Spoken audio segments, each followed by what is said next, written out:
Iraq has aggressively pursued weapons of mass destruction.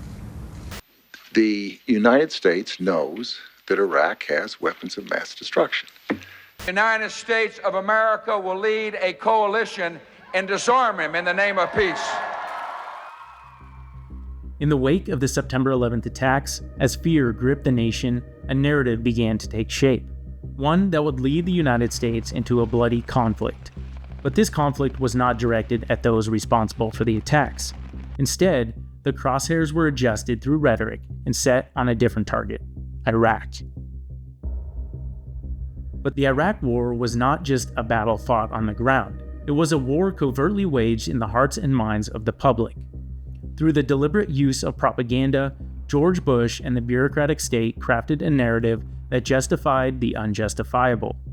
It was a narrative built on fear, half-truths, and outright lies.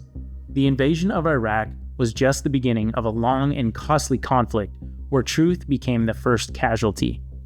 As time gradually peeled the layers of deception away, it became clear that the war was based on manipulated intelligence, media complicity, and a relentless campaign to shape the public's perception.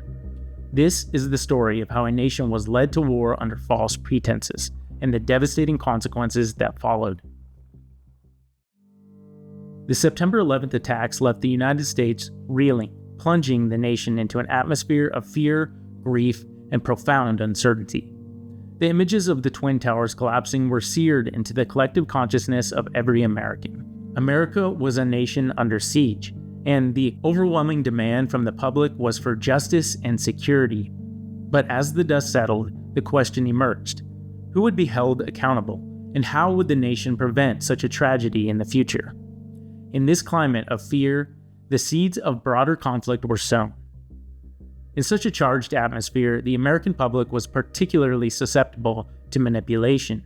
The overwhelming yet understandable sense of vulnerability and the desire for retribution created fertile grounds for the acceptance of simple, clear-cut narratives, even if those narratives were built on shaky foundations. Fear is a powerful tool, and in the hands of those with an agenda, it can be used to shape perceptions, stifle dissent, and rally a nation around a cause, no matter how tenuous the justification. The emotional weight of 9/11 made it easier to sell the idea that drastic, even preemptive measures were not just necessary, but essential for the survival of the nation. The stage was set for propaganda to take root, turning fear into a weapon that would guide the US into one of the most controversial wars in its history. As the nation mourned and grappled with its vulnerability, the Bush administration began to outline a bold and aggressive foreign policy. Central to this strategy was the ambiguous and narratively charged concept of the axis of evil, a term coined by President George W. Bush in his 2002 State of the Union address. This label was applied to nations that the administration claimed were sponsoring terrorism and seeking weapons of mass destruction, with Iraq singled out as a key threat. For Bush and the bureaucratic administration, addressing the axis of evil was more than just responding to 9/11. It was about reaffirming the global order, eliminating perceived threats, and spreading American influence. In the midst of this strategic shift, intelligence reports began to emerge, suggesting that Iraq was in possession of weapons of mass destruction and were harboring terrorist organizations. Though these reports were later discredited, the Bush administration selectively used them and even exaggerated this intelligence, presenting it as irrefutable evidence that Saddam Hussein posed an imminent danger to the United States and its allies. The narrative of WMDs and ties to terrorism became the linchpins in the case for an invasion, with the administration repeatedly citing these reports as proof that actions against Iraq were not just justified, but necessary.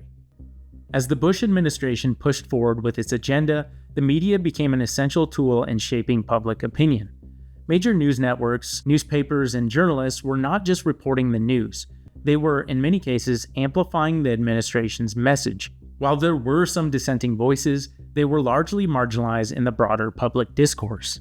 Through selective reporting, repetition of key phrases like weapons of mass destruction, and the continuous portrayal of Saddam Hussein as a tyrant with global ambitions and links to terrorism, the media played a crucial role in building the case for war on both the left and the right.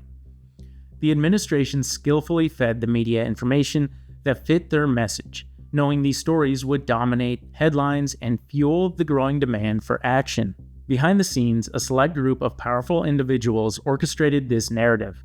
Figures like Donald Rumsfeld, Dick Cheney, and Colin Powell were central to the campaign to link Saddam Hussein's regime to terrorism and weapons of mass destruction.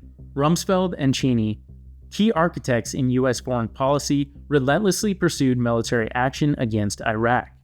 They seized on intelligence, often ambiguous or incomplete, and presented it as conclusive evidence.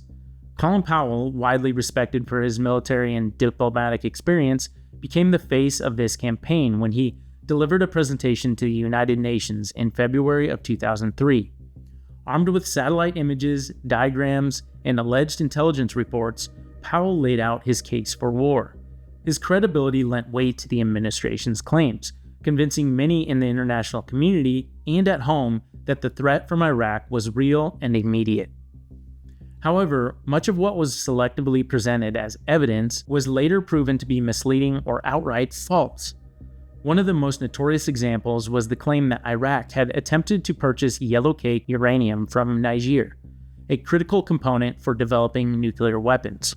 This allegation, despite being based on forged documents and disputed intelligence, was cited repeatedly by the administration to stoke fears of a nuclear-armed Iraq. But by the time these allegations were discredited, the damage was already done. The administration's narrative had seeped into the very fabric of American life, where patriotism became synonymous with reinforcing this message. The extent of the propaganda's influence was such that even everyday items weren't spared. Remember when French fries were patriotically renamed freedom fries? This trivial act was a reflection of how pervasive and unquestioned the facade had become.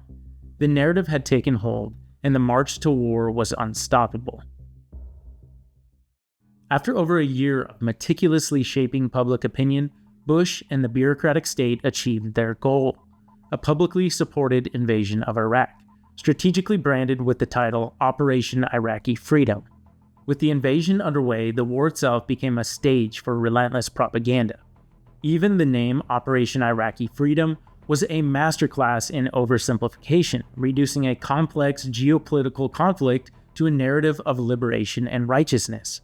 By framing the invasion as a mission to free the Iraqi people, the administration effectively masked the war's true complexities, recasting it as a moral crusade between good and evil, democracy versus tyranny. This approach was consistently employed in the lead-up to the war, with phrases like axis of evil and war on terrorism being repeatedly used to reinforce the message. In fact, this tactic of oversimplifying things is a common strategy in propaganda, often used to manipulate public perception by reducing complex issues into stark moral binaries. By distilling nuanced conflicts into black and white terms such as good versus evil or freedom versus oppression, those in power can more easily rally support, suppress dissent, and justify controversial actions. This approach appeals to emotions rather than reason, making it easier to sway public opinion and avoid the uncomfortable ambiguities and contradictions that might arise from a more detailed examination of this situation. As the conflict continued on the ground, media coverage was tightly controlled. Reporters embedded with troops were shown only what the military wanted the world to see. This level of control over the narrative was not accidental. It was a lesson learned from the Vietnam War, where unrestricted media coverage exposed the brutal realities of the conflict and fueled widespread anti-war sentiment. The Bush administration was determined to not repeat what they had viewed as a mistake of the past. By embedding journalists within military units, the administration could manage the flow of information, ensuring that the stories reaching the public aligned with their objectives. This form of media censorship allowed the administration to shape the narrative of the Iraq War, portraying it as a clean, efficient, and morally justified operation. The images and reports that made it back to American screens were carefully curated to reinforce the story of Operation Iraqi Freedom. The horrors of war, the civilian casualties, and the destruction, the chaos, were largely kept out of sight, replaced by images of American soldiers liberating grateful Iraqis or toppling statues of Saddam Hussein. Additionally, by controlling what reporters could see and report on, the administration effectively silenced dissenting voices and minimized coverage of any events that could undermine the narrative. Critical journalism that questioned the rationale for the war, the accuracy of the WMD claims, or the conduct of military operations was often marginalized or dismissed as unpatriotic. The administration's tight grip on media access ensured that the public was presented with a version of the war that was sanitized and heavily biased towards the government's perspective. Despite the tightly controlled narrative and the overwhelming support initially garnered for the war, reality began to chip away at the carefully constructed facade. As the dust of battle settled and coalition forces secured their hold on Iraq, a disturbing truth started to emerge. The weapons of mass destruction that had been the cornerstone of the administration's justification for the invasion were nowhere to be found. This shocking revelation marked the beginning of the unraveling of the propaganda narrative that had driven the nation to war. As coalition forces continued to comb through Iraq and search for weapons of mass destruction, the very basis for the invasion, it yielded nothing. There were no stockpiles of chemical weapons, no biological agents, and no nuclear programs. All that was left was a nation mourning the death of over 4,500 dead U.S. servicemen and another nation left in shambles. With over 150,000 Iraqi civilians dead, countless more displaced, and a country plunged into chaos, the grim reality of the war's impact became undeniable. Infrastructure lay in ruins, sectarian violence surged, and the power vacuum left by Saddam Hussein's removal opened the door for extremist groups to gain a foothold, all of which hated the US for what they had done. The promise of a swift and liberating victory had given way to a protracted and bloody conflict, with no clear direction for peace or stability. For the Iraqi people, the consequences of their so-called freedom was devastating. Families were torn apart, cities reduced to rubble, and the hope for a better future dimmed in the face of ongoing violence and instability. Meanwhile, the international community grappled with the fallout of a war that had been justified on false pretenses. The absence of WMDs, combined with mounting civilian casualties and growing insurgency, shattered the initial narrative of liberation and exposed the true cost of the invasion. As for the true reasons for the invasion of Iraq, there is still only speculation shrouded in a complex web of political, economic, and strategic interests. Some point to the desire to control Iraq's vast oil reserves, ensuring Iraq continued trade through the US petrodollar. Others point to the need to assert American dominance in the Middle East, while still others believe it was driven by ideological ambitions to reshape the region. Despite countless investigations and analysis, the full truth may never be known, leaving behind a legacy of unanswered questions and lingering doubts. The Iraq War serves as a stark reminder of the dangers of propaganda-driven decision-making. When the truth is sacrificed for political gain, the consequences can be dire, both for the nation involved and the world at large. Manipulation of information not only led to a war that claimed countless lives, but also damaged the very foundations of democracy. In a democratic society, a free and critical press is essential to holding those in power accountable and ensuring the public is informed with accurate, unbiased information. The Iraq War underscores the importance of questioning official narratives, demanding transparency, and being vigilant against the subtle use of propaganda to sway public opinion.